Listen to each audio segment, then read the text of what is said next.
Karis here, and I'm hiking up Bell Rock today.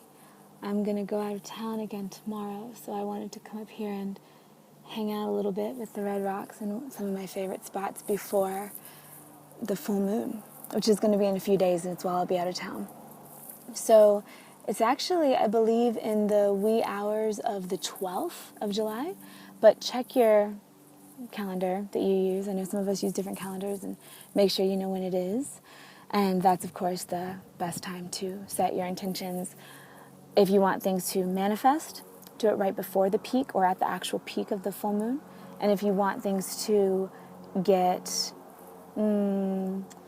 removed or graduate from certain lessons that you're learning, then do it at the peak, the last part of it, or right after the peak, because that's when the energy goes back out. So that's how it works to work with the moon. But when I was asking what this full moon specifically was going to be about and what to share with you guys, I got the answer that we've been working hard. And I know that. I know a lot of you guys too. I know not everyone is the same. So some of you guys might not have been experiencing this, but I've had the craziest clearings, and I know a lot of other people have too. And with some of us, it's been because things in our reality have just been going haywire and knocking us for a loop, throwing us for a loop, whatever the expression is. But for others of us, the energy has just been crazy. So I know that in my world, if I don't pay attention when the energy is crazy, then things will happen to make me need to pay attention to working out certain blockages in my energy system that are trying to be cleared. But if I do pay attention and recognize that, wow, I'm feeling kind of weird today. What does my body, heart, mind, and spirit need to nourish or just to punch through or whatever it is, then it doesn't have to come to me in the physical. I don't have to have whatever big inconvenience it would be to make you deal with those emotions.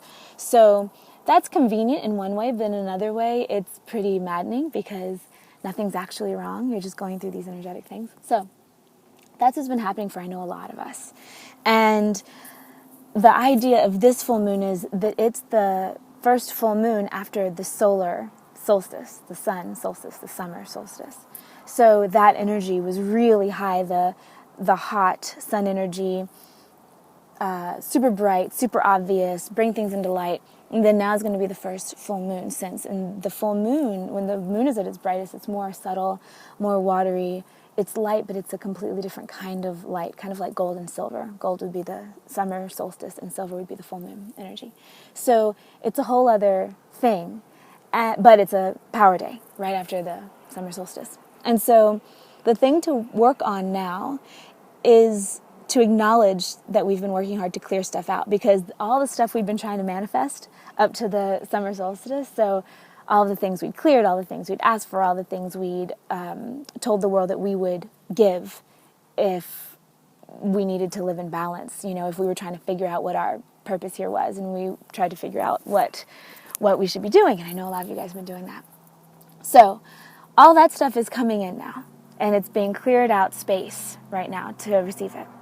And so this full moon is going to be about finally greeting the universe and making the intention that I'm ready, so bring it. And that's what this energy is going to help us with. So some tips.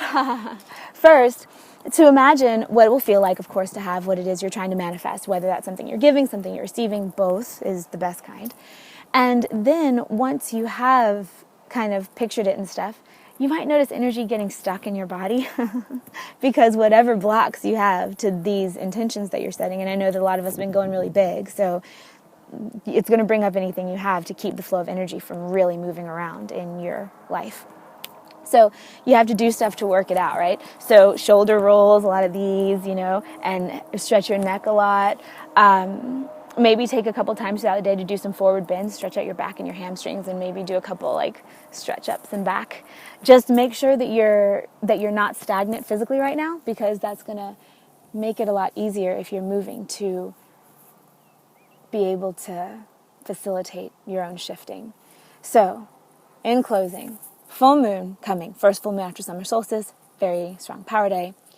So make sure that you tell the universe that you are ready to receive all that you've been working so hard to create this past however long that you've been consciously doing it.